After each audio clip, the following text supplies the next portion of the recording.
Federal government suspends evaluation and accreditation of degree certificates from Benin Republic and Togo.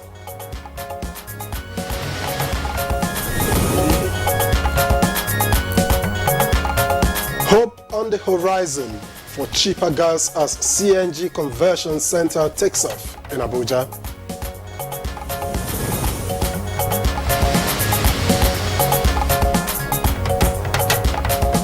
And plans to improve skills for Nigerian youths are firmed up as construction of more vocational schools begin.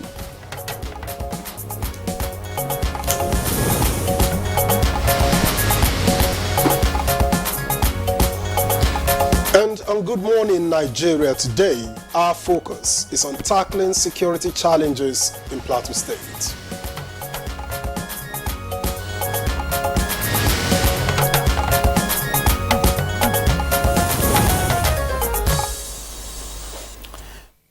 All right. I don't really think we've had the last of what happened in Plateau State. That state is still in the news. Now, the myriad of security challenges in Nigeria's acclaimed home of peace and tourism has been described not just as worrisome, but fearful and in need of a permanent solution, urgently, I must add. Yeah, and working towards this, several attempts have been made to entrench a peace process in the state. But the frequency of attacks by faceless and unknown assailants indicates that the situation requires more than just government effort. Absolutely, Victor. And another issue will be the constant, clash between, traditional and personal concepts of security, the issue of indigenship, as well as farmers and herders conflict. These have also been linked to the issues and developments that we're witnessing, not just in Plateau State, but across some of the north-central parts of the country. Yeah, and that's why the state governor has, over time, raised the alarm over utterances of politicians that indirectly fuel the current crisis. Now, the Christmas season attacks in some local government areas have indicated that both federal and neighboring states must agree on solutions to get Plateau State back to its glory days as Nigeria's center for peace and tourism. All right. So, of course, we heard that, I think, was it yesterday, there was another attack in Bokos, and that is another very good reason why we have brought up focus on the situation in Plateau State again. Of course, we started conversation on the matter on Good Morning Nigeria, I think last week. We assembled a panel of security experts. Today on the program, we will also be looking at the situation from different, perspectives. Our guests, have been drawn from those who have been directly or indirectly involved, absolutely, those who should know what is happening, because if you don't know the cause of anything, it will be difficult to prefer a solution. Yeah. So those who probably have an upper hand or upper knowledge in what is instigating the crisis in Plateau will be today. And our focus basically, Victor, is also to see how we can elicit, way out what can be done in the short, medium and long term to restore Plateau State to its glorious days as the home of peace and tourism. And again, I welcome you very warmly to Good Morning Nigeria, and it's the third day in the new month of January 2024. By the way, Victor, it is a leap year, and divisible by 4. 1 day extra. 1 day extra. So those who were born in the month of February 29, who have not had the privilege of celebrating as lavishly as they would their birthdays on the 29th of February, They will have that they will have the this opportunity year. to do so this year. So if you're one of those, we congratulate you Ahead. ahead of February. All right, I am Victor, so let me join Claire to welcome you to Good Morning Nigeria. We are transmitting live on the network service of the NTA, of course, here in Abuja. And in the course of the program, Chukwudi Okoli Ubaja will be here to do the usual review of the newspapers, but that's not before business news. We will also take a peep into the world of sports and some developments around the world. Let's begin now with highlights of the morning news, and Dennis Adegunloye is already seated. Hello, Dennis. Good morning, Victor and Claire. Good morning, Nigerians. Here is the morning news. The federal government has suspended with immediate effect the evaluation and accreditation of degree certificates from Benin and Togo republics. This is sequel to an investigation by an online reporter. The ministry has made this suspension, and this is, as we have said, with immediate effect, and it comes into effect from 2nd of January. A statement from the ministry says this is pending the outcome of an investigation that would involve the Ministry of Foreign Affairs of Nigeria and the two countries. The ministry is responsible for education in both countries, as well as the Departments of State Security Services, the National Youth Service Corps as well. The ministry therefore calls on the general public to support its efforts, show understanding and provide useful information that will assist the committee in finding lasting solution and prevent recurrence. The ministry has also commenced the internal administrative processes to determine the culpability or otherwise of staff for which applicable procedures will be applied.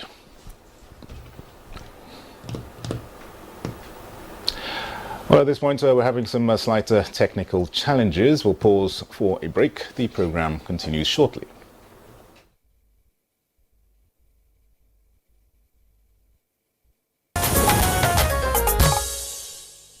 Right, welcome you right back, and we now take some business news with Comfort Amodu, our guide. That is being made to turn the Nigerian economy around. In 2023, the federal government took strategic steps to ensure financial stability and reduce inflationary pressure, among other key measures, to check trade volatility and other economic challenges. To bolster the economy in 2024, the government is renewing determination to promote foreign direct investment strategically through public-private partnerships. The president has been, engaging the international investment community, with the same message that, Nigeria is open for business.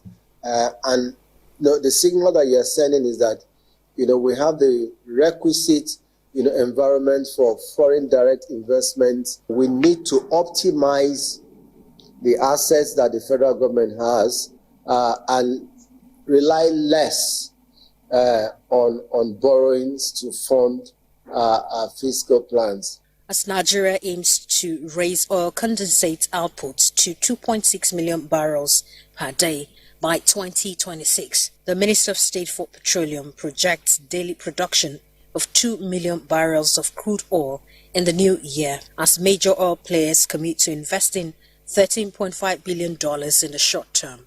After President Bola Tinubu met with senior executives of Total Engines, Shell and Exxon Mobil. We were doing about 1 million barrels. Today we are doing about 1.7 inclusive of condensate. So we can fund our budget comfortably. But we can do a lot more. And I'm already engaging them. I'm engaging all the companies about their plan for 2024 so that we can sustain this momentum. In the meantime, the Nigerian Upstream Petroleum Regulatory Commission, in its 2024 to 2026 action plan, is working on directing development of oil assets to areas less prone to theft and vandalism to strengthen the economy long term. In the capital market, stocks advanced by 1,217.11 basis points, indicating a positive market breadth, closing at 75,990.88 basis points compared to the previous day's gain of 0.36%. Global stocks rallied and top government bond yields fell in recent weeks, despite central bankers cautioning against pivot bets, with investors positioning for the Federal Reserve regulating the economy to bring down inflation without triggering a recession in the United States. With Business News, Comfort Amodu. All right, welcome back. If you're watching, this is Good Morning Nigeria, and I thought we owe you an apology for the interruption and the highlights of the morning news. We do apologize for that. We had some technical, just slight technical hitch, and we could not continue. But of course, there'll be the news at 10, and you can catch up with all the major news going on around the country. For now, let's coming up next will be a newspaper review. Just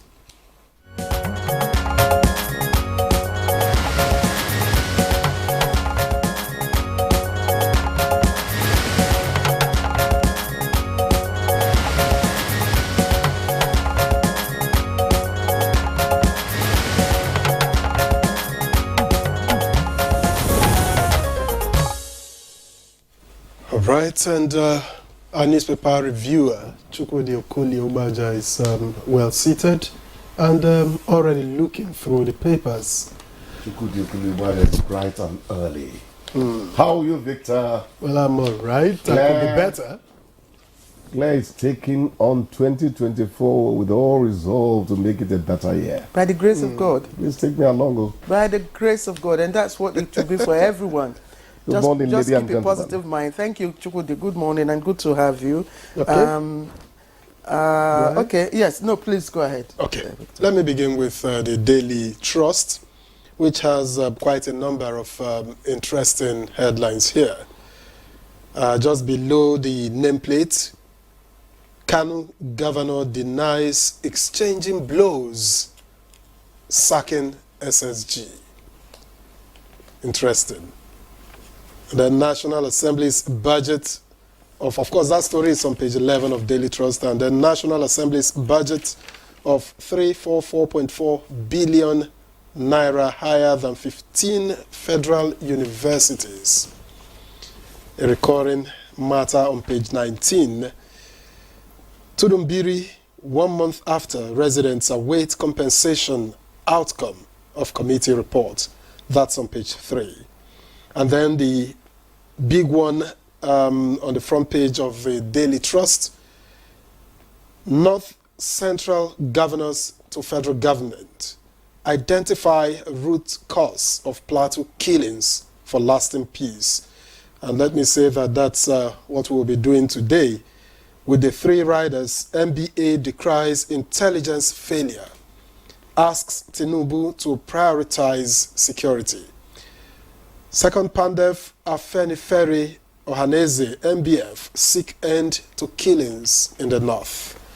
And 19 vigilantes, several bandits killed in Kaduna, 12 gunned down as Boko Haram attacks Chibok.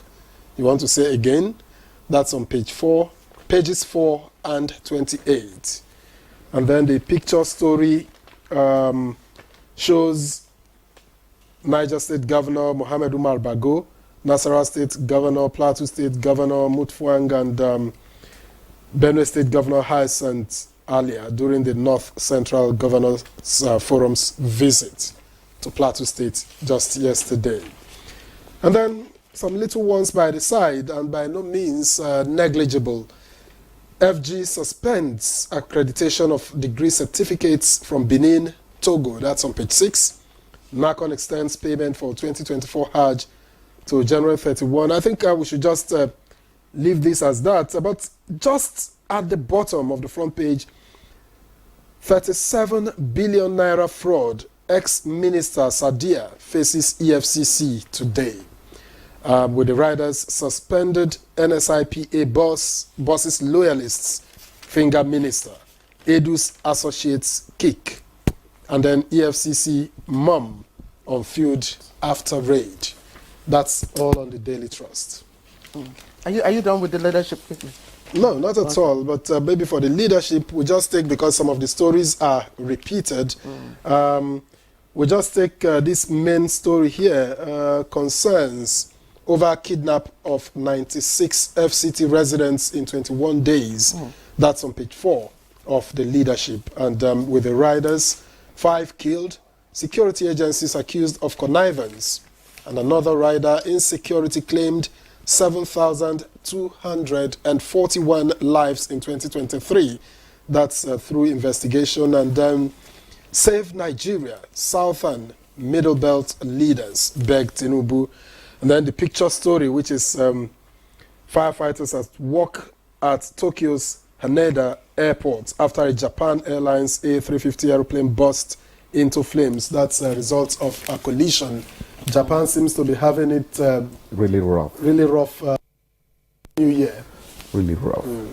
The Coast Guard, 5 people died in the Coast Guard plane. But they tried. 379 were rescued within a minute and 30 seconds. Yeah, well, it depends on how ready you are for disaster. And we need to learn from all of We this. need to learn from that. The The earthquake that happened, come to think of it, how many people died in Japan? Yesterday I heard about 45.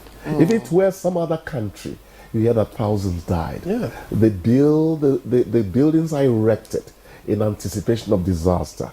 You understand? Just let me quickly. Fortification happens a lot. So Yes. let me just quickly take the Please highlights from the Punch.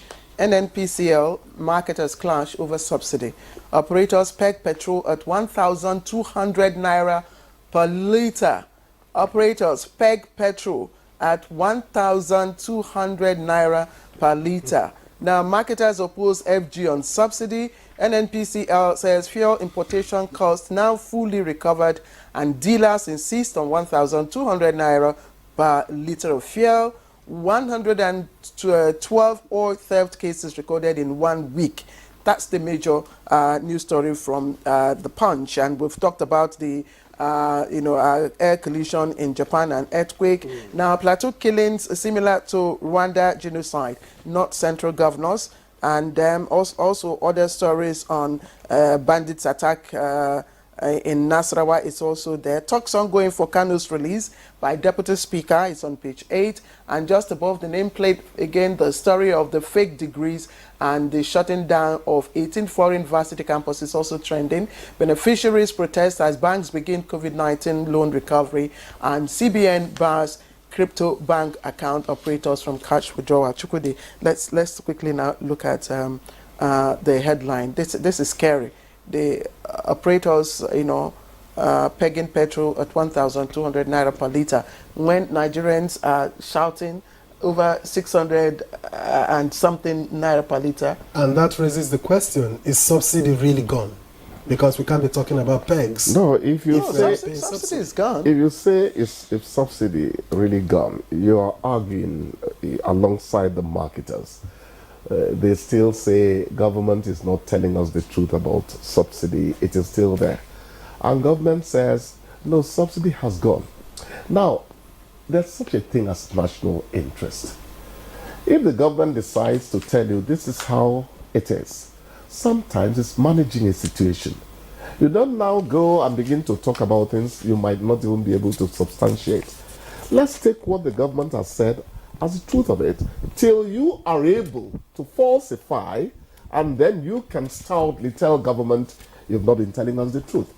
You can't cry more than the bereaved. People will ask you, do you know what killed the man then? They take Panadol of another man's headache. We have to know where to call a stop to certain things we say. Now, about 1,200. The question you're going to ask is it an interim measure? And if it's an interim measure, how affordable is it? There are routes in Abuja, I know today, that some taxi drivers say, there's no point putting our taxes on those routes anymore because we are not getting money. We are not breaking even. Some say they take on 1,500 naira At the end of the day, After buying sometimes, fuel you know, and, all so that. when you're talking, you can price yourself out of the market. You go ahead and patronize yourself after that. There's such a thing as pricing oneself out of one's market. So all that is, please. You know, we really do not have to ask whether subsidy over petrol is gone. There was no provision for subsidy in the 2024 budget. No, Well, what the they are idea saying, is, what they why are are we saying talking is about that pegs? government is secretly subsidizing. Yes, but you see, You know, let's talking not about That's what they are let's saying. not speculate. Thank you. Let's not market speculate. Let's not speculate. Yes, If what- market government forces says it's will gone, determine it's it, gone. why are we talking about No. pegs? Government No. needs to be responsible enough Yes. to manage information and to manage the politics. Yes, the government says it is gone. In his address, New Year address, the president still emphasized, you know, that was one of the major decisions he had to make, during his swearing in. Yes. And it is gone. And I mean, President Bola Tinubu is not one. And he it's not said, one. when we got to 6:15, he said it will not go beyond this point. Yes. I can tell you today that NNPC sales fell at 617, You know? which is within where he promised it would not. The other people are doing 660. Yes, 640. I don't think Keeping your I don't word think the as a president. handstand. People think it's easy. I don't think Please, the president. maybe I is- should stop yes. now. So I don't think people the don't begin to president think it's sycophancy. is a leader. Is You know? is someone who would come and say, "Look, the subsidy, I've removed it," and then goes behind, to inject the subsidy in. Nobody other areas. has Nobody said has that. No, Nobody because has they say said whether that. government is no. What we say is this. Subsidy, Victor. Subsidy is Regulation gone. and deregulation. Subsidy is gone. When you peg prices, that is regulation. Who is pegging? That is what I'm saying. Who is That is pegging? regulation. Who is And this pegging thing has to the be price? fixed. Who is pegging that the is price? regulation. As Victor transformed into an oil marketer. No, you know what? It is the market operators Yeah. that are coming up with this idea of having to peg, petrol. Let me helpless let there? me tell you what I suspect. Please, what I suspect. Yes. Marketers want a higher margin of profit than what Precisely, they are of getting. course. now. Yes, That is the usual Nigerian attitude. yes, but we have to allow I the told market somebody forces. yesterday, I said, all this corruption you talk about in this country, and you point fingers at government all the time. The truth is that the typical Nigerian perpetrates corruption within their own capacity. Somebody made an observation that the marketers were not happy because fuel was readily available during the festive Christmas. And I mean, you could buy, it doesn't matter Now how you're much you're talking. buying. 600, in some places we buy at 670. You can drive in and buy. So there was no scarcity, and this did not please the marketers. So they are looking for ways That's to the up point. their profit. Their profit. So, So sometimes it becomes a we against them kind of a scenario. anyway, just What is their intent? Government says we're not subsidizing fuel. You are That's crying they're period. subsidizing it. Yes. What point are you trying to make? Exactly. I'm confused Anyway, about before we go, Chukwudi, You know. there's something I wanted us to look at briefly, and that's the issue in Niger State where the state governor gave a directive, and the state governor has come to clear that directive. That he's not saying that he did not order an outright ban on the wearing of babariga, I didn't read that piece. Yes, Just to wants a more work. serious look. To work. He just wants a more formal look. Monday to Thursday. Yes, that is applicable to the different ministries. So you can't be in the sports ministry and you're wearing a babariga, to the office. But I don't know. Claire, in the spirit of Claire. nationalism. Claire, drop this your nationalism thing. There is such a thing as being business-like. I'm not against people who wear traditional clothes when they read the news. NTA does it, and they do it well. Right from the time of Tokunbo Ajayi, right from the time of Sene Owo Brown, Razak Lawal, right from Bimbolo this time. It's been the You tradition. always had moderation. But I know other stations where it is one, and you spend all the time looking at No, but the I would, elegance of the gele gele. but or I what you would call like that you thing? see. The canopy. I would like you to look at. You understand? This is a picture of the governor. Yeah. Judy, hold on. This is the picture of the governor Yeah. presenting his budget at the State House of Assembly. That's a simple human being. Is this formal? Oh, what is wrong with it? No, but that's not. This is formal. That is quite formal. Well, This is it is formal quite enough. formal. It's formal enough. It is As formal. color. Clear. Africa is chasing shadows no, I don't. while I don't, substance is agree. not addressed. I don't agree. I think we need to promote our national identity. We need Clear. to, while I agree that in business areas there are certain areas where you need to be formal, I also believe. That Okay, let me say this clear. Let me say this clear. Quickly. You see, the producer is when you look at a BBC presenter, that's BBC. you are not aware of what they are wearing, yet No. you know they are well dressed. No. That's the English. The English. They are concentrating on content. No, it's not. I don't Well, agree. let's go. Anyway, We'll bye. We'll continue this conversation later. Outside the studios. Outside the studios. Yes. Right. All right. Let's take a break now. We'll be right back. You're watching Good Morning Nigeria on the network service of the NTA. But before we begin today's conversation, which is on the security situation in Plateau State, let's take a background report by Oyeyemi Ajayi. The terrorist attack in Plateau State still remains fresh in the memories of all, especially knowing that more than 150 people were killed. On the lips of many is the prevention of any reoccurrence, not just in that state, but in other parts of the country. The governor of the state had identified the existence of mineral deposits in those areas as the possible reason for the attacks, saying the strategy is to dislocate the people and use the land for mining. Now, so far, the Nigerian military and other security agencies, including the police, are intensifying patrol in troubled communities in the state, and this will remain until permanent peace is restored. The Inspector General of Police, Ayode Egbetokun, said that the police have commenced special operations to tackle the security challenges currently confronting the state.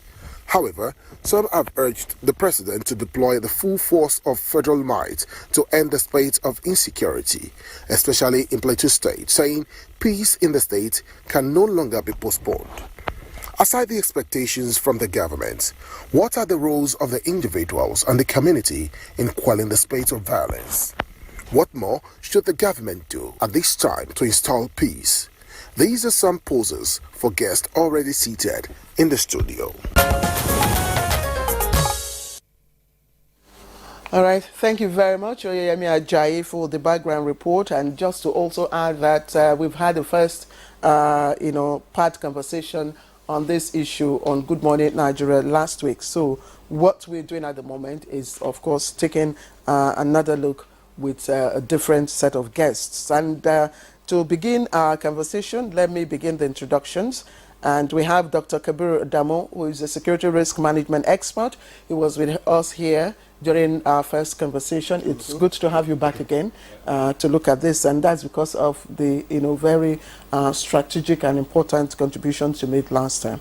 Also joining us here in the studio is General Saleh Maina, retired. He's a former GOC commanding 3rd Armored Division, Nigerian Army JOS. He is also former Commander Special Task Force in Plateau State and Director of Policy Defense Headquarters here in Abuja. We're glad to have you with us. You were watching from the outside the last time we had this conversation. Thank you very much for coming. Thank you. All right. Good morning. Right, And Same to you. And from our JOS studio is Senator Dickett Plang, Senator representing Plateau Central Senatorial District. He was also on the program the last time we had this conversation. Distinguished Senator, a pleasure to welcome you to Good Morning Nigeria again. Thank you so much for another opportunity, and good morning, Nigerians. All right, we have joining us via Zoom. Yes, Victor, yes, you could go ahead. He's joining us from Gombe via Zoom. Baba Othman Ngelzama, Macban President. Welcome to Good Morning Nigeria. For having me. Good morning, all. Yes, all right. And then Professor Garba Hamidu Sharbutu is also here with us.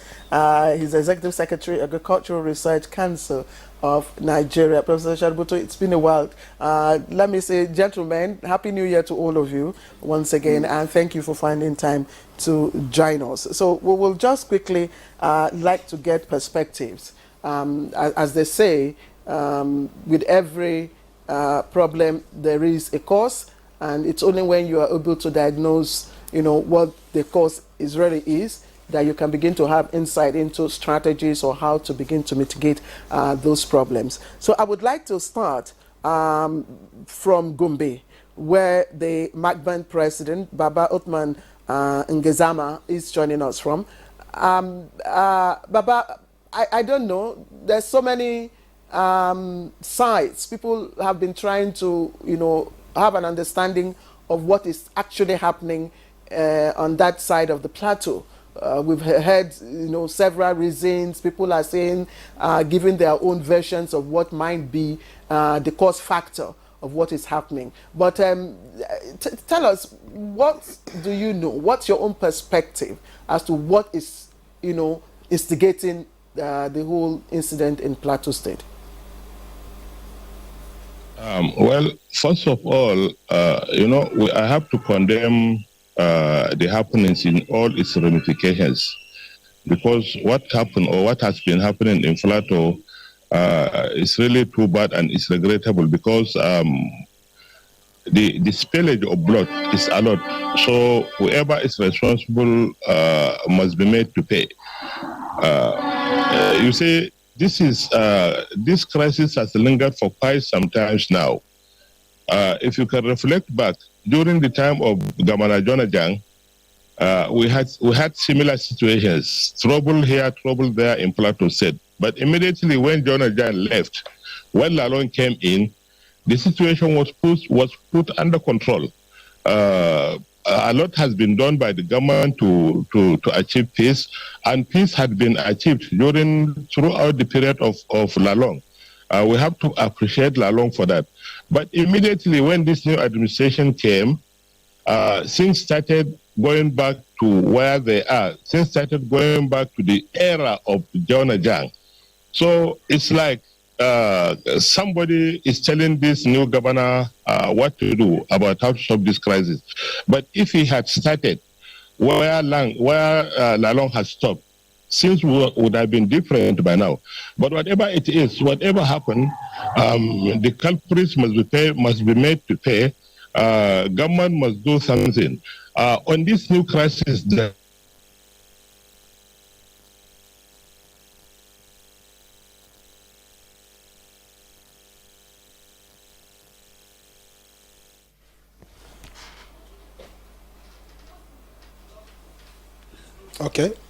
Okay, sorry.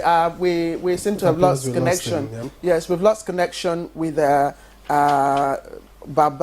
Othman. Yes, Othman Ngezama. I do hope that we're able to reconnect with him so that he can give us a perspective. But let's also bring in Senator Plang from Jos. He was also on this program last week. Senator Plang, please can you articulate for us from your own perspective what you think is triggering, these issues in Plateau?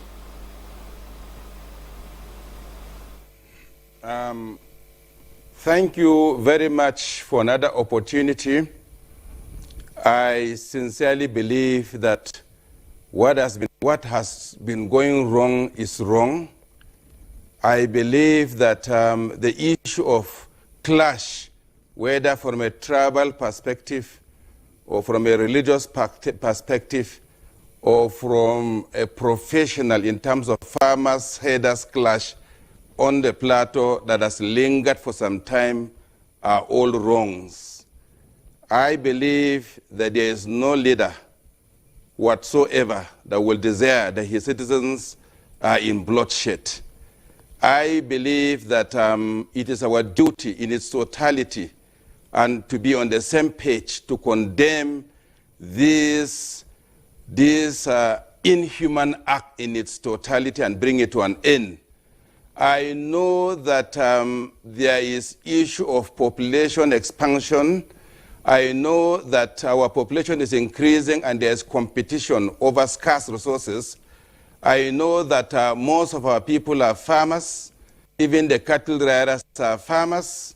And as population increases and independence and enlightenment increases, there is going to be a clash amongst us. But I also believe that we've lost trust amongst ourselves. Usually, in some years past, these things happen, but we are able to settle it amongst ourselves. But when clashes come, and there are mistrust amongst ourselves, and we don't believe in each other, there's a tendency that it will linger and linger and linger. And when you allow crisis to continue in such a way that people go to retaliate, reprisals, I want to tell you, reprisal attacks are one of the worst variables that will bring endlessness to crisis. Because whoever might have committed the crime, instead of looking at criminality and condemning criminality in its totality, you attach criminality to a tribe, to a religion, to a profession. You won't find a solution. And when you attach it to an identity, as I usually say, it now goes to blackmail a particular identity. I believe that you cannot wake up in a day and believe that everybody is wrong, everybody is bad on this side of the divide. But there can be a wrong person amongst us. I want to sincerely believe that when we are all on the same page, treating criminality, we'll be able to resolve it. Yes, there's an indigent, and there are people who come to stay. Yes, in our own way of life, there are people who are called indigent, there are people who are called who came to stay. We might have stayed together for a very long time and agreeing. And if we had lived in that mutual trust, I want to assure you that it will be very difficult for us maybe to find issues that will linger to this extent. Our elder brother, Buba, wants to read leadership on the plateau.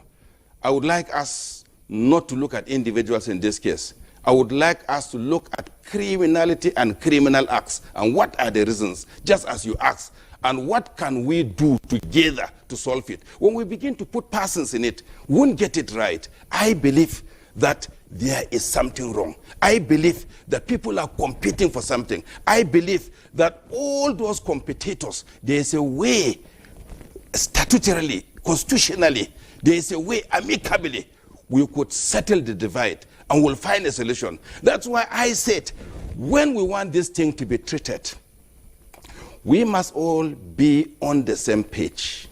It's not time to give game, to give blames, but it is time for us to say, what is the cause? Why are we behaving this way? How can we resolve? How can we meet at the point? How can we draw a line? How can we bring forgiveness on what we've done to ourselves? I really wish that it should be that way. And I think the manner at which... We appreciate your opening remarks, and like you have said, we need to ask questions, and those questions we will ask. Now let's get into the studio, and let me go to General Salim Maina. Now, you commanded a special task force on the Plateau while you were in service.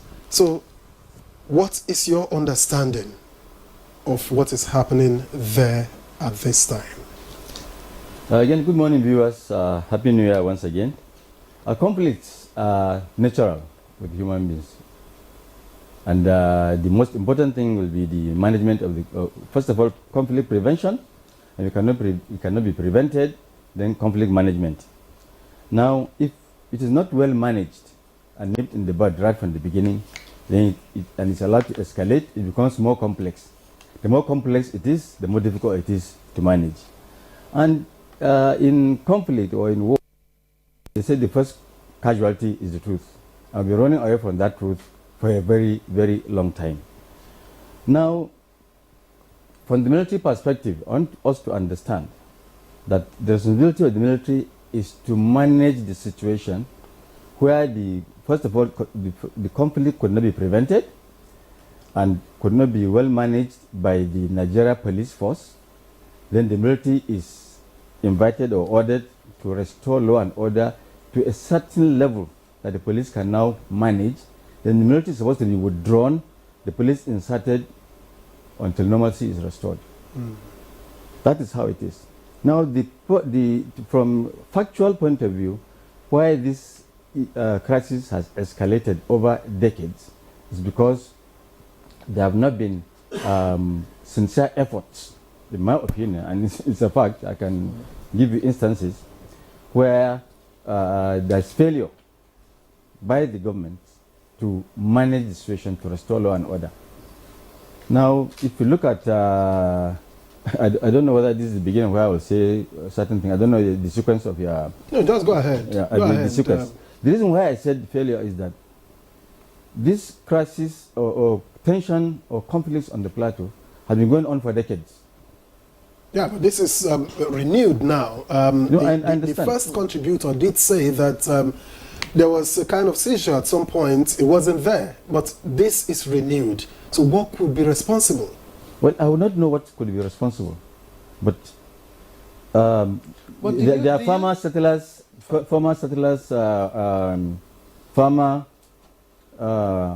herders crisis. There are people who are in intercommunal conflicts. The senator talked about revenge, lack of forgiveness. Now, where something happens, for example, as simple as, I don't know whether you've heard of the Guinea-fowl war in Ghana, or you heard what happened to Dangote's trucks in Benue over a lady, food seller and the driver, crisis that escalated to the extent that Dangote lost over 50 trucks. So, if somebody's corpse is found and belongs to a particular group, the other group may be accused of. So there are so many reasons why it can spring up. Yes, but this particular one requires investigation. But before we even get to the point of failure to mitigate and the issue of distrust, what is the causative factor? Because the senator mentioned multiple issues, all encapsulated in what I'll call the struggle for economic survival. Did you also have an understanding of what could be, the factor? What is it that all of these, players are struggling for? No, I wouldn't. I don't. Okay. And you don't. And what I would say is this: there have been several investigations, there have been several reports. There have been several commissions of inquiry set up by the state government and also the federal government, both commissions of inquiry on administrative and judicial. The reports are there lying fallow. Nobody is going through them. Okay, Professor Chaributu, please give us your in-depth insight. Well, thank you very much, and thank you, viewers. The situation on the plateau is very, very unfortunate, especially for those of us that come from the state, because it is projecting us as if we are people that don't have discipline, we are people that don't cherish human life. This is the basic fact of the whole matter. It's of a disgrace for us in Plateau to say that virtually every year we will sit down and continue to be talking about the same thing. You see, I want to look at it from 4 different perspectives. Okay. Number 1 is the role of traditional rulers. That is virtually non-existent at all on the plateau as far as that crisis is concerned. 2 is the total submission of the role of these traditional rulers to the youth and youth organization, because the issue of land and conflict cannot be settled by the youth because of the sentiment attached to some of these issues. And that's the more reason why everybody will wake up and give his own perspective. Somebody will tell you that the Sultan wants to take over the land. Another person will say this governor wants to sell the land. And so this is the ill effect of the traditional rulers not actually having full control of what is happening. The third issue, to my interpretation, it seems as if there is a sense of pride of ownership associated with the rotation of governance. Minus the period of Lalong that Ngazargamo spoke about, which of course we had relative peace. You find out that the Birom Fulani crisis was more escalated when a Birom was governor. Now today we have come back to another zone. So there is this sense of ownership of the governance, and so the youth want to see whoever is the governor as their own and want to take total control of the state. Now, General mentioned something which is very, very serious, and which is the fourth perspective. Until you make it a point of duty to bring people to book, all these things will not be settled. Because, you see, the youth seem to have taken over because they believe that nothing has been done to one or two persons. Perhaps it may need a public trial of some of these people, because we need to appease the youth for them to say, okay, our leaders are really working. So these are the four perspectives that I want us to look at, because all these things we are mentioning have been mentioned 10, 20 years ago. Please, can you recap those four perspectives? Yes. The role of the traditional rulers, on how they are incapacitated from taking action on land and conflict matters. The second is the emergence of youth organizations. Now, every organization now, if you look at it on the plateau, they say these are Gamai youth, these are Moravuli youth, these are Okos youth, these are this. And they see it as their own responsibility to control what is happening on their own land. And we know that, like I said, age and experience is a very, very good factor in order to do this. Your traditional ruler will come and say, look, wait, we are going to handle it. But if the traditional ruler is incapacitated, what is he going to do? And then the issue of punitive measures, as far as, you know, the crisis is concerned. You set up an inquiry, we are on top of this situation.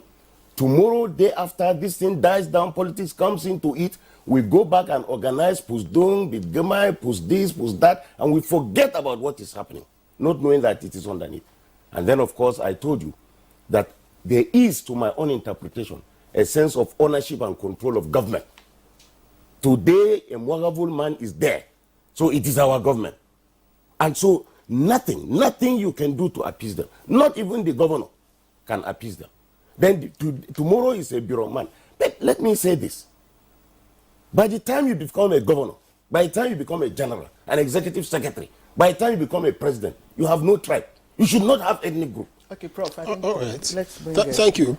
Even though I have reservations when you appear to allude to the fact that the youth are incapable of resolving issues, are incapable of leading, because the founding fathers of Nigeria were all in their youth when they did all that they did. Except, of course, if you are able to convince me that as the country grew older. No. I don't think that's what he meant. What is he mentioned that in relation to the capacity of the traditional youths to Dr. Kabir Adamu.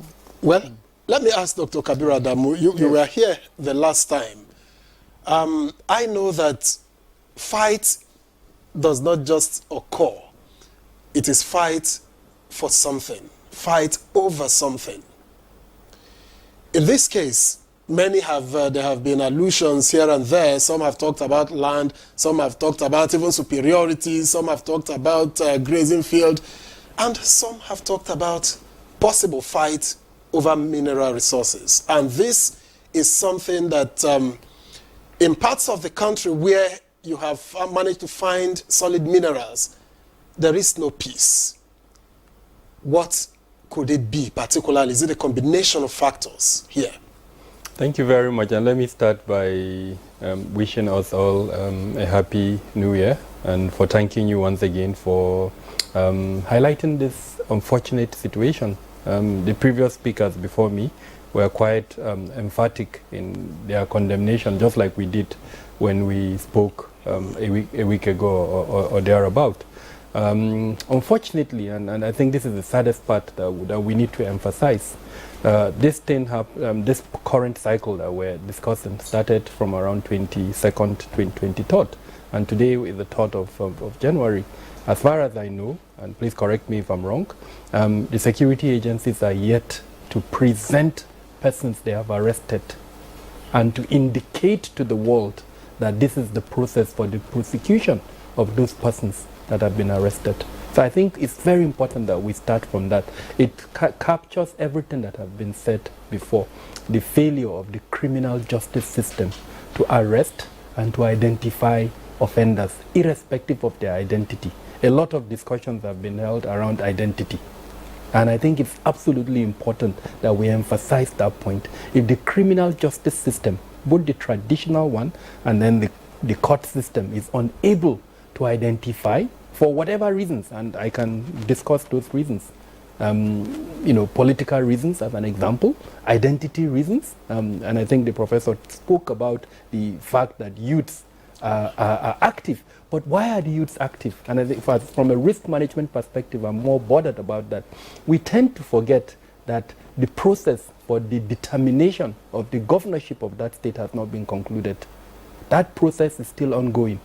And as a judge, imagine wearing the toga of a judge at the moment and you are to take a decision on Plateau State in the current circumstances.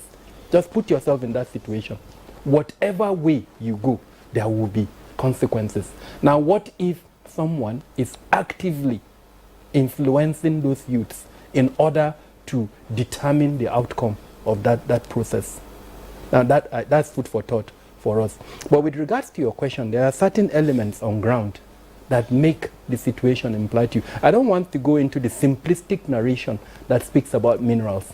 Plateau State has always been blessed with minerals, always. From time immemorial, when the state was created, tin was there, and columbite was there. So this issue of now trying to allude it to the mineral deposit, it's a possibility. I'm not ruling it out, but I don't want us to, just discuss that narrative in isolation. No, but the number one element is the failure of the criminal justice system to identify and to arrest offenders, irrespective of their identity. And I think there is enough evidence and facts to buttress that. Number two is the issue of proliferations of small arms and light weapons. The carnage that we saw in the Plateau could not have been possible if there were no small arms and light weapons in circulation. And enough evidence have come out from highly respected persons. I'm not an active law enforcement agent, so I can't, say whether they're true or not. But some of the evidence, for the purposes of our discussion, that is coming out that was different from previous instances or incidents is the fact that those weapons were domiciled in the community, that the actors did not come with them to carry out the attack. They were already domiciled inside the community. So it tells us a couple of things. First off, the community itself could have either inadvertently or advertently participated. Because, weapons are deposited somewhere. If they are within the community, I've heard this from a state government official, I've heard it from a serving senator, I've heard it from a military officer serving.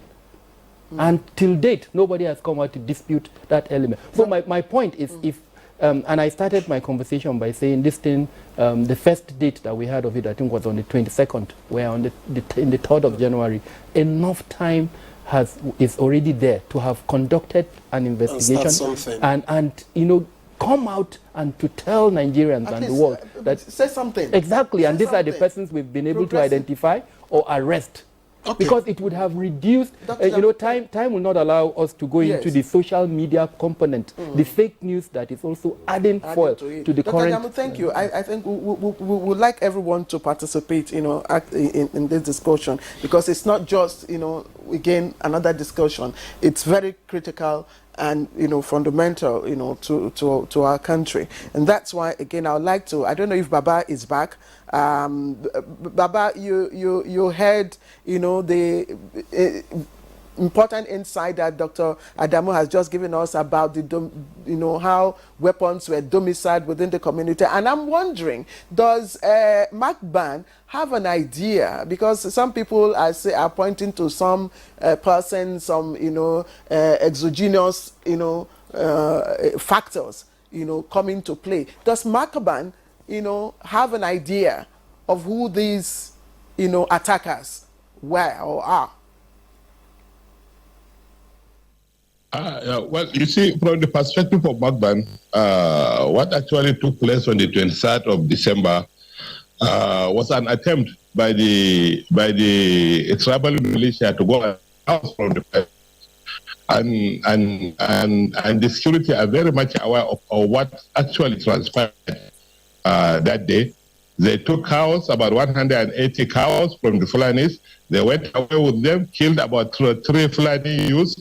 Then the military went after them and had an exchange of fire with the criminals and retrieved those cows back. But later the following day, the pastoralists living around that Bokos area, they just saw the Operation Rainbow coming in with all its might, started burning down the hamlets of the pastoralists. So you see, what is happening in Plateau is clearly indigenous settler dichotomy that is in play. The Plateau people always see the pastoralists as settlers. This may have lost him again. I do hope. Is Baba still on? Can we still continue with him? Baba, okay. Baba, we're sorry, Victor. Let's get to Senator Plang in our Jos studio. Senator Plang? Yeah, I know that on the floor, you took this matter to the floor of the Senate and you had a prayer. So I want to ask, what precisely was your prayer on the floor of the Senate, and what was resolved by Senate, and has there been any action in this regard?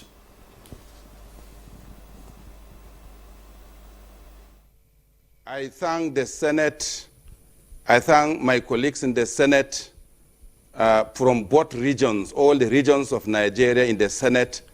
My motion was highly supported by my colleagues, my senior colleagues in the Senate.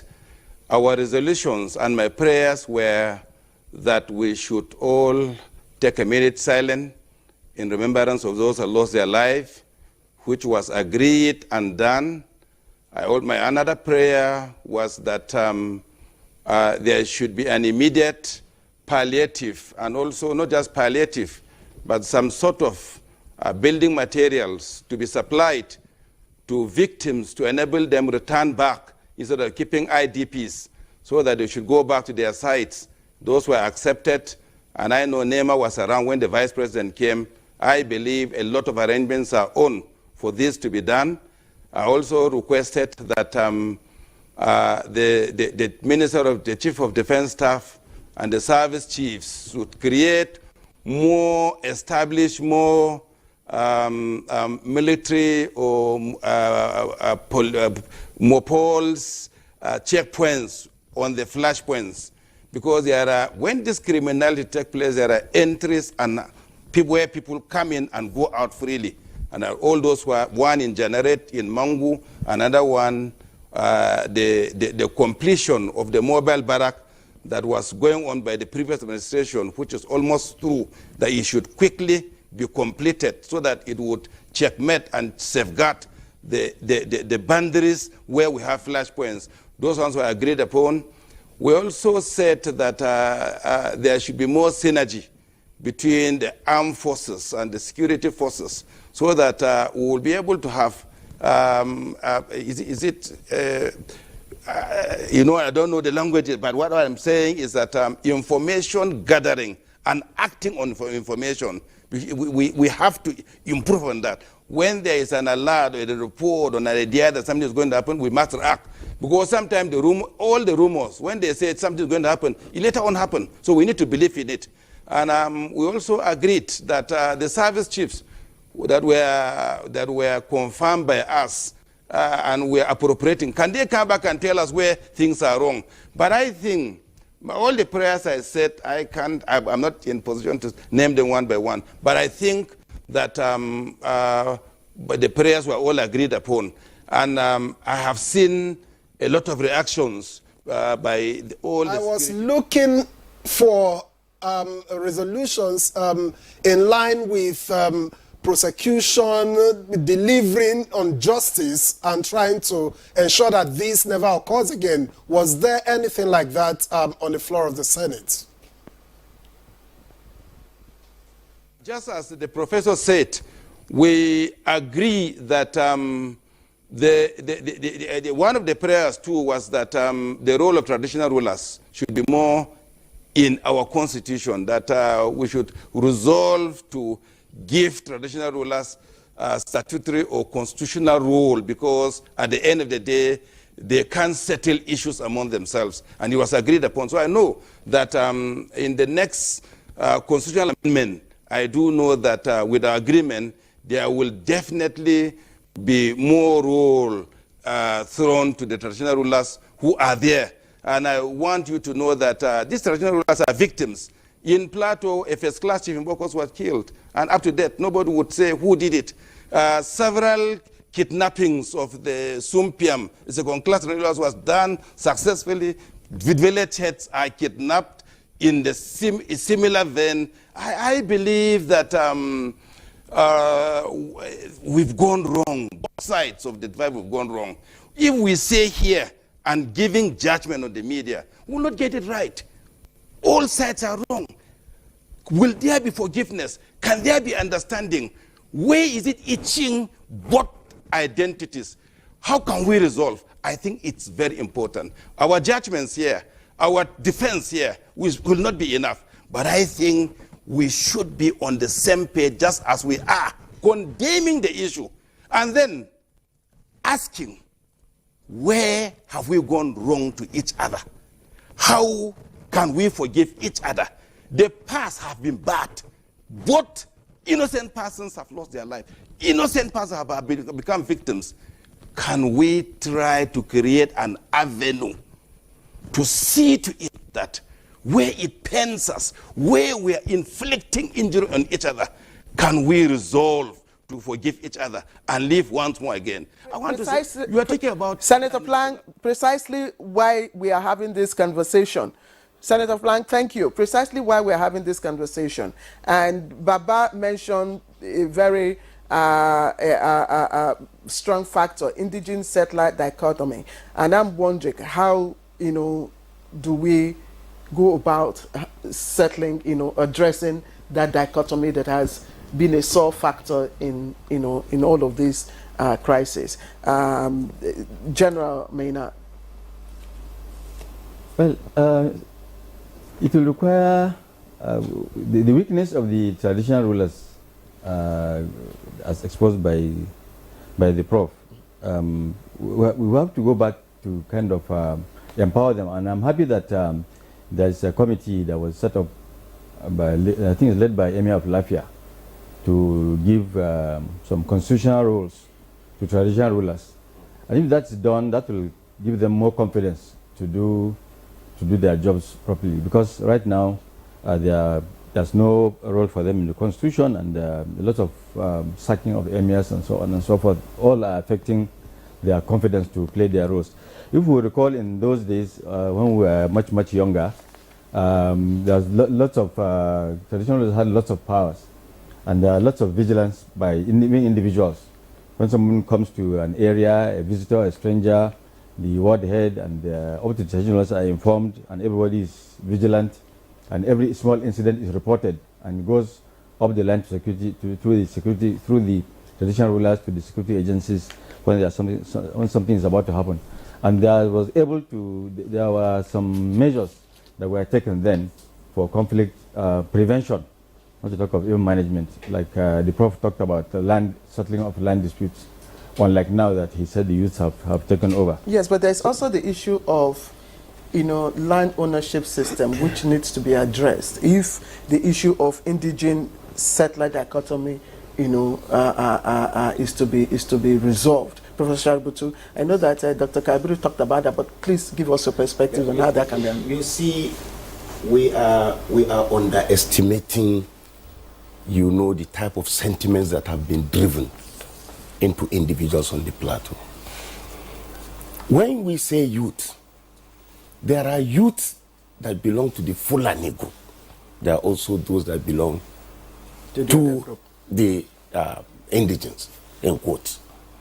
Now, these are all, triggers of this violence. So it's not talking about one side. Now, you see, where I was part of the Lalong administration, we sat down. We felt that the traditional rulers will play more role. And that's why I give a lot of credit to the Bongom Jos, a lot of credit to the Emir of Wasi, the Emir of Kadam, because they were all involved in this peace package to the extent that Lalong established what he calls the peace building group. A very, very young man, very, very young man called Leman was the one that was moving from community to community. We held not less than, throughout that period, not less than 50 meetings with traditional rulers. Before anything is introduced, we bring traditional rulers, they talk, and eventually we started building up these traditional rulers to a certain level. So what happened? So along the line, the documents are there. The expectation there is that there should not be policy somersault. Where you come in and say, look, this building group should not be there because it was set up by so-so person, or the documents that we actually produced and kept should have actually been used in order to move forward, because the present governor can also come with his own idea and build on what is happening. This peace building group, I mean the board that was set up, I remember that Governor El-Rufai came to Plateau State and studied what we did because of the conflict that was also affecting him. And because there is no policy somersault there, you can see that we have relative peace in that part of the world. But our own, we seem to be going back to where we are coming from. So there is a need for us to actually dust those documents, bring back the peace building group, and then try to see what we can do. The interreligious yes, interfaith that has the imams and the traditional rulers, and I remember Reverend Palm. All these people came together and they were moving from community to community trying to preach peace. We have to go back to that so that everybody will know that Jos, Plateau, Shendam, Lantang belong to all of us, and let us try to see what we can do to build it up. Dr. Kabir, in addition. All I can say is three words: diversity, inclusion, and equity. This is the cardinal principle of a good leadership, and I think this is what Professor spoke about. And I mean, the visible ramification of that was quite glaring under the Lalong. There were issues with that government, no doubt, but in terms of these three components of peace building, he did excellently well, and I think this is what this administration should also consider. However, given what we saw before the governorship elections, the presidential elections first, and the governorship elections, and the fact that the process is not completed, unfortunately, those three elements, we're not seeing them in the Plateau at the moment. And, like you said, we're looking for solutions. So we're not attacking an individual, we're identifying a challenge within a state that unfortunately is affected by conflict. And if that conflict is to be resolved, these three elements would have to be looked at critically. The settler-indigene dichotomy that was referred to earlier on is all about equity. What does our constitution say about an indigene and a settler? What are the rights? Why is it that in Lagos, as an example, someone from Delta State can run for member House of Rep? Yes. Go and try that in Plateau State, or in Sokoto State, or in Kano State, as an example. So those are issues that the political leadership in those states, unfortunately, have created, and they are now seeing the consequences of it. And for them to reverse it, they need to study. There are, theoretical studies that have been conducted on these three principles. I think every leader in Nigeria who wants to promote peace, just like Lalong has attempted to do, should. The professor has given instances, platforms that I know personally I have engaged with, and that, yes, there may be mistakes here and there, but at least they advanced the process of peace. So I think the current administration in Plateau State would need to look and ask itself, in fact, do a checklist on the three elements. Equity, where are we? What are the issues that are being highlighted by each side? Because when you talk of equity, what are the groups within the Plateau? What are they complaining about? And then inclusion. Inclusion, you can start the different identities, including gender. How much have you been able to promote that? And then, of course, the diversity component. Because of the Plateau is one of the most varied communities in Nigeria. I think there are over 250 ethnic groups in the Plateau, if I'm right. So how much have you been able to carry these groups along? These are things that the current administration would look at. But let's not forget those two elements that I mentioned at the beginning. The issue of law enforcement, the criminal justice system that I talked about earlier on. Luckily, we still have some And then, time, of course, so proliferation of small arms and light weapons. Yes. I think I don't know if Baba is back. Not sure. Yes, Baba is back. Baba, I'm sorry, your connection is not too smooth this morning. But again, let us, in line with what these other speakers have said, especially the last speaker, Dr. Kabiru Adamu, about equity and diversity. Can you give us an insight into what your members are complaining about, as indigents of Plateau State? What is it that they want? You see, unfortunately, my network is too bad. I have a lot of contributions to make to this forum, but my network, where I am, the network is bad. I don't know whether you can still hear me. We can hear you. Well, the general complaint from my members, what I mentioned before, this indigent settler dichotomy is one of the main problems. Then secondly, the issue of supported criminality. So, as what the professor rightly said, the youth sometimes are being used by the leaders to perpetrate crime. Even the recent one that took place, we believe the youth have been instigated by somebody somewhere to go and sell cows from the pastoralists, because that was what ignited the recent crisis. When their cows were, if you take away the cow of a pastoralist, it's like taking. I wish we can just have your audio. If the Zoom connection, if we can have that. Trying to take away his life. He's back. So their cows have been taken away from them. That was what ignited the recent crisis in Bokos. But even before that, similar crisis took place in Mongo just recently. Even before this one, the 11th and 12th, similar crisis also took place in communities of Mairana, Kantoma, Maitumbi, and the rest. The beauty of it, the security, the military in particular, are aware of everything, because whatever happens, my members used to report to the security for escalating. So even this one that took place has been reported to the security. It was the security that went after the cow wrestlers and fight with them and retrieve the cows back.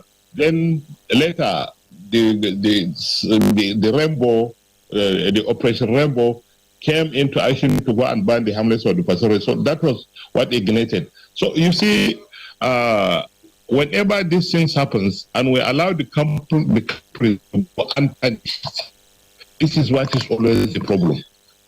Wherever they are, they should be apprehended and punished appropriately. But when we leave them to go back to their communities as heroes, it's just like telling the other youth to also participate in similar crimes. So you see, crimes are not punished in this country, and securities sometimes are also playing the agenda of governors. They don't look at things. They don't look at things the way they are. Securities are supposed to look at things objectively. Look at them going in with the intention of implementing somebody's intention. So this has been the problem always. This is the complaint of my members. Things will happen, they will report to the security, and security will come and go and get them, and go and do a lot of propaganda to the public and portray the pastoralists who are the victims as if they are the culprits. In this particular incident that took place, the pastoralists were the victims because the attacks started on them.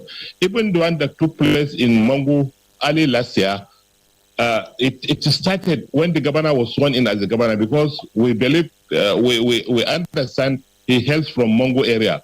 So when he came in as the new governor, trouble started in Mongo. Mongo has been one of the most peaceful states in Plateau State during before the agents of this new governor as the governor of the state. So you see, sometimes things are being instigated by the leaders.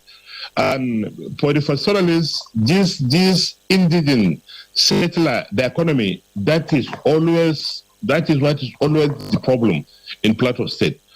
Unless this thing is settled, we'll continue to have trouble.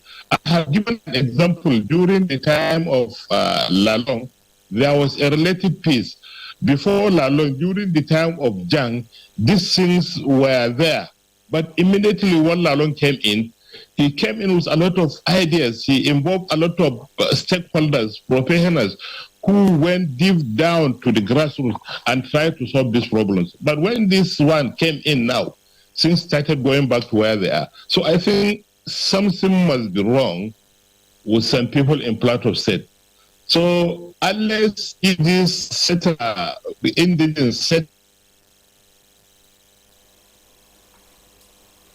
and the pastoralists who are mainly the Fulanis are also coincidentally all of them Muslims. So it's very easy for the conflict to metamorphose into a religious or a tribal conflict. This is what we are fearing. But you see, the security must be neutral in the way they handle their things. More especially, the military who are there must be neutral in the way they handle their things. Even the one that took place in Mongo in the first. It was instigated by the community leaders who believe, and the youth are in the center of everything. Just what Professor Sharubutu rightly said. So Sharubutu is there. Sharubutu has been part of the peace initiatives in Plateau State right from the time of Jiang down to the time of Lalong and up till now. Why can't the government continue from where Lalong had stopped?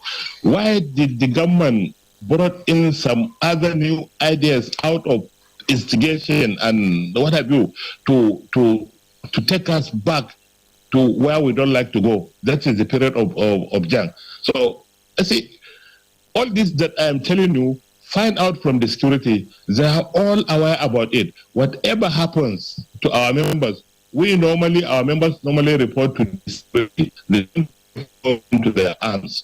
But most of the times, the tribal militias take laws into their arms, attack pastoralist communities, kill them with the intention of taking away their cows, looting the cows, and the cow is all they have. So these are the genesis of most of the cases in Plateau State. Indigenous settler economy is about taking away the Fulanis out of Plateau State. What they don't understand, the Fulanis are part and parcel of Plateau State because they are indigenous of Plateau State. They were there just like every settler there in Plateau State. So understanding is what is required. Let's have understanding. Let's see things the way they are. Let the leaders see things the way they are. Let the security handle things the way they are, not the way their supporters want. So, until when we consider justice, until when we bring justice in the center of everything, that is when we'll have a long-lasting peace in Plateau State. Because what is happening in Plateau State is unlike what is happening in the north central Plateau, Zamfara and Rez. There is no much issue of kidnapping and banditry in Plateau State. What is in Plateau State is mainly indigenous settler, the economy. The indigenous see the pastoralists in particular, the Fulanis in particular, as non-indigenous and aliens that they want to chase out of Plateau. But Igbos, Yorubas, and other tribes are living in Plateau peacefully. They are clear non-indigenous, but they are recognized more than the Fulanis in Plateau State. So I didn't see the reason why these things should happen like this. The onus now rests with the governor to bring peace in Plateau State. He should try to learn from his immediate president. Thank you for your contributions. I would have wanted you to give us an idea of how you think we can stop a reprisal at this time, but perhaps we'll return to that after the break. Welcome back, and you're watching Good Morning Nigeria. Let's me say thank you to Baba Ngezama for his contribution just before we went on break, and he raised some very salient issues that I want General Maina, General retired of course, Maina to speak to. He talked about the fact that security operatives are always most times informed about certain incident, and wondered why up to now there's been no arrest of whatever, and we're also wondering what could be the issue. Thank you. That's a difficult one. The commanders, the special task force commander, should be able to be the one to answer that question. It's very, very unfortunate, but like I said earlier, the role of the military is to manage the situation if the police cannot cope, and managing it to a particular extent, which the police should now come back, and then while the government is sorting out the situation to restore law and order permanently. Now, this particular operation in Jos, Special Task Force, has been there for the last 14 years. Since January 2010. So tell me why, that's why earlier on I mentioned that efforts to solve the problem have not been handled properly by state and federal government, who have set up several inquiries. Little recommendations have been made. It's now blamed, and the crisis continues. People are being killed, and security agents are being blamed, just as, blamed across board. But are those recommendations, are they still realistic, with the reality now? They can be dusted. Maybe you could give us some of those, points. No, I will not. Let me tell you, the state government has set up its own, federal government has set up its own, both judicial and administrative. If we've forgotten all the others, at least we can remember the one that's set up by President Jonathan in 2010, chaired by the most respected elder statesman, late Solomon La. Where are the reports? Where are the recommendations? Why didn't they be implemented? See, that's why I came with this. No sincere efforts by anyone to solve the problem. Nobody has made sincere effort to solve the problem. I'm happy to hear the efforts made by Lalong, but that was to manage the situation, not to solve the problem permanently. You don't dump the military to restore law and order, prevent crisis, prevent mayhem like the last one, forever. But General, you were in the field. You commanded the Special Task Force. Now, I know that when you intervene like this, you don't just deal with the situation. You also look at the issues around it and make recommendations, right? So this issue is unlikely to be different from the ones that have happened through the years. So what sort of recommendations did you make when you were there, given that the situations is the same place, it's the same situation? The recommendations we made were in line with the content of the committee set up by President Jonathan, chaired by Solomon La, which I said, which I'm not supposed to make public. But it went to the grassroots. It went to the... Look, the first recorded incident was 1923 on the Plateau. 1923. And like I said, nobody has come out sincerely to look at the issues. No president, no governor has really sat down to look at the reports and recommendations and carry them out. Now, you are talking about whether they're in line with the current situation. They can be dusted. Nigeria is overwhelmed with experts, security experts, that will look at these reports, look at the current situation, update it, and make recommendations. And I can give you lots of names. There are several directors of military intelligence of the Army, Navy, Air Force. There are several directors of operations of the SSS. There are Colonel Okosun Francis is wasting away there. In fact, one of my best students, Solomon Arasi, ex-IG, is there wasting away in Police Service Commission. These are experts. I'm sorry to use that language. Dr. Adamu is laughing at me. I'm sorry to use that language. So they are experts. Nigeria has overwhelmed with experts that could have solved that Plateau crisis long time ago. Why the government is not doing it, I don't know. Which, in your view, are the two very critical reports now that government should be working with? You know, the last one, perhaps high points. The last one set up by President Jonathan. Okay, the last one set up by President. Yes. Jonathan. What are the high points? No, he doesn't. He doesn't have to tell us. The last that was 2010. Report, 2010. Yes. We will take note of that. Professor Saributu and Dr. Kabiru, how do we handle the issue of these very zealous youth associations and the ownership of governance, structure? We've talked about the role of the traditional institution, but how do we handle this? Okay, let me take one part. I opened this discussion by saying that those of us who are the intellectuals, I'm sorry to say, within Plateau State, have we actually asked ourselves what roles we are playing? We go home. These youth are our junior brothers. We are supposed to relate with them. We understand reports much more than our people that are resident in the village. To what extent have the elites within Plateau State actually taken this responsibility to get down to the grassroots? Each and every one of us comes from a community, from a village.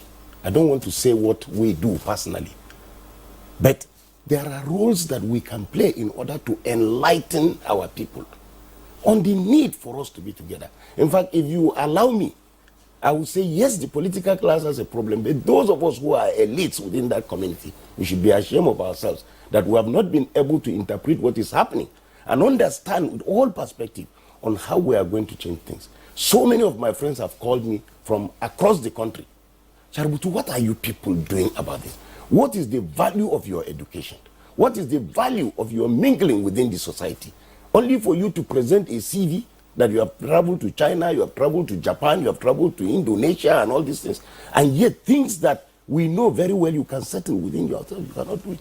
So I want to hinge it on the fact that there is a need for us, not just to go home during Salah or during Christmas, but that once in a while, there must be a way we are supposed to synergize, bring ourselves together and say, hey, enough is enough. On the youths, because you talked about those youths. Yeah, of course. How do we curtail their excesses? You see, let me tell you, do you know that each and every politician has a youth group?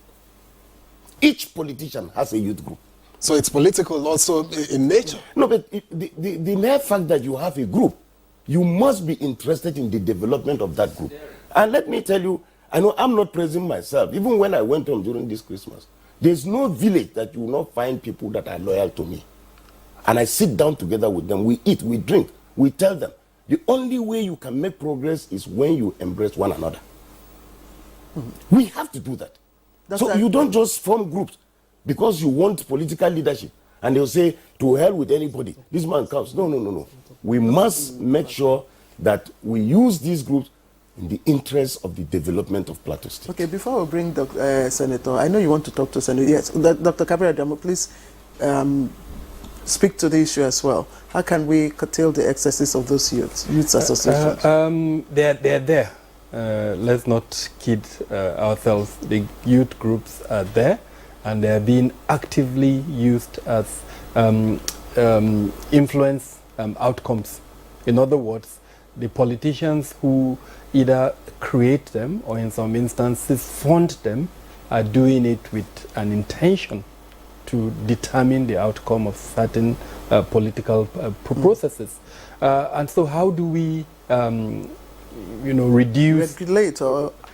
we can't regulate it, unfortunately, because they're there, and there is no law banning any form of association, freedom of association. So they continue to be there. I think, number one, the politicians need to look at themselves in the mirror and ask themselves, I've said this before, you can decide as a politician to be a local champion, or decide as a politician to have nationalistic or even global aspirations. It's your choice. If you remain as a local champion and continue the divisive tendencies, then we will continue to have what we have in the Plateau. The balance of terror is a theory. I'm sure the professor will probably talk more about that. But that is what we have in the Plateau State. Each ethnic militia. I prefer even that than even youth groups. Each ethnic militia is armed, either physically or emotionally or psychologically, in order to achieve a process. So back to how do we reduce the influence? The politicians, the political class. And in this instance, I think the political parties have to play a role. And tied to that is the role of our security agencies. You know, I don't like doing this, but I have to say it. The role of the National Security Advisor, the ability to, you and I don't have that ability to hear what is happening in terms of gathering intelligence. And the evidence that you would invite somebody to a room and say, look, based on the intelligence I have, this and this and this is what I know has been playing out. And if you don't stop it, this is what and what will be done. And if that doesn't happen, the law enforcement should take its course. I'd arrest that person, present that evidence in a competent court of jurisdiction, and prosecute him, irrespective of his ethnic or religious identity. It's just like what happened recently, where the young reporter went undercover and uncovered, you know, the huge fraud. So, you know, and I'm happy that we have a senator. In the last discussion we had, I actually put him on the spot, and I'm going to put him on the spot again. Well, let me help you. They've got legislative instruments. Everything we are discussing here is in the realm of the executive arm of government. But the oversight function that the parliament, both at the state level and at the federal level, can play in this matter is absolutely important. And I'm even surprised he has not also, the senator has not, you know, looked at it from the perspective of arms proliferation. You know, how these arms, you know, these youths are armed. And like you said, the weapons were domiciled within in the community. 9th Assembly, there was an attempt to create a commission on small arms and light weapons. Till date, it has not. That commission has not been created. So it's another. Oversight. All right. Let's get to Senator Plank in Plateau. He's in our Just studio. A lot of issues have been laid at the feet of politicians. One of which you are. People have linked it to those who work for politicians. People have linked it to supporters of politicians, those who are loyal to them, those who listen to them. And these are the same people, you know, from different camps and loyal to different people who perpetrate this act. So what is the political class in Plateau doing? You've heard Dr. Kabir Adam also talk about the commission. I think I'm aware of that, to the commission which was to deal with proliferation of light weapons and small arms, which has not taken off. Are you considering this to see how you can bring an end not only to the crisis in Plateau, but other parts of the country where we have similar issues? The role of politicians here. Thank you for this opportunity once more. I want to thank Dr. Kabiru for his very logical presentation. I also want to thank the former GOC Third Armor Division for bringing a lot of experiences. And you would hear the former GOC telling you that since 1923, these things were there. And a lot of reports are on ground to be executed. And I believe that the execution of those findings or resolutions of the commissions were not during a political era. But they were this, which implies that the issue goes beyond political era. I wouldn't want it to be looked like politicians, but I want it to be looked like political issues. Because even in the military era, there are political issues. And we've all resolved here, there is an issue of indigenous settlers, dichotomy, rarest farmers. I think that the commission would have made suggestions so that we'll have an amicable stay together with either settlers, indigenous, or farmers, cattle rearers. If those resolutions and decisions of commissions were taken long time ago, even before the political era, probably we will not arrive where we are. But when decisions are resolved and met but not executed, they will continue to metaphors into different issues. And I also want to us to know that in every community, there are stakeholders, just as Professor has said. And these stakeholders in each of the communities, the person people look onto, must not necessarily be a politician, but someone who provides for that community. Professor Shaributu, I'm sure he's a local champion within his community. And whenever he goes, some people come around, he solves problems, he gives them one thing or the other, and they listen to him.